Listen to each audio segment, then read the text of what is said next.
Natukoy na ni Divina na si Livy ang totoo niyang anak, kaya pagkaalis ni Charlene, matapos ihatid si Livy ay dali-dali naman siyang nilapitan ni Divina na umiiyak.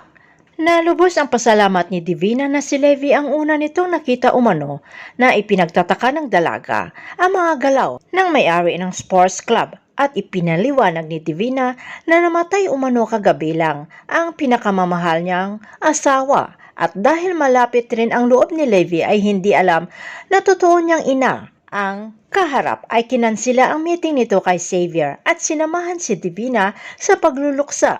Samantala sa pagtatanong ni Princess sa ama kung sino si Divina, ay balak pa talagang sabihin sana ni Dado na anak siya ni Divina ang totoong ina ni Princess na iniwanan lamang siya sa kulungan. Pero parang umurong ang dila ni Dado na ito'y kakagalit ni Princess na parabang nakikita ang magiging outcome kapag sabihin niya ito, kaya hindi niya na itinuloy ang balak sabihin. At sa pag-uusap ng mag-ama ay nakapagdesisyon na si Princess na magre-resign sa shop ni Ma'am Charlene. At kahit sa pag-uusap rin nila ni Princess at Onse ay iyon rin ang tamang gawin umano ni Princess ayon kay Onse para mailayo si Princess sa gulo.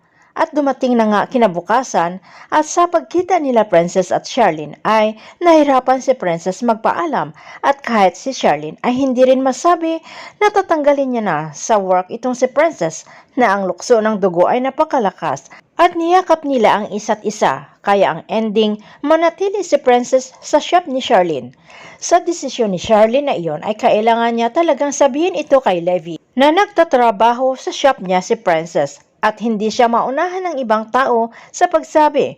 Kaya tinawagan niya si Levi na kasalukuyang nag-i-enjoy sa company ni Divina na ngayon ay Mami D ang tawag na ni Levi dahil ito ang gusto ni Divina na tawag dito kay Levi sa kanya. Sinagot naman ni Levi ang tawag ng ina pero tumanggi sa alok na dinner at nagmamadaling ibaba ang telepono. Nag-worry agad si Charlene kaya pinuntahan si Levi at nadatnan ang anak na umiinom.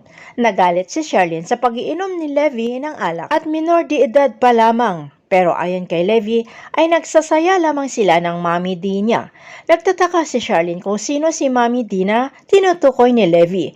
Habang nagsasagutan ng mag-ina ay pinapanood naman sila ni Divina sa ibaba na ngisi-ngisi na ang balak unti-unting kukunin kay Charlene ang mga mahal nito sa buhay kasama na ang asawa nitong si Raymond. Magtatagumpay kaya si Divina sa kanya mga masamang balak? Abangan na lang natin ang susunod na episode dito sa Prinsesa ng City Jail.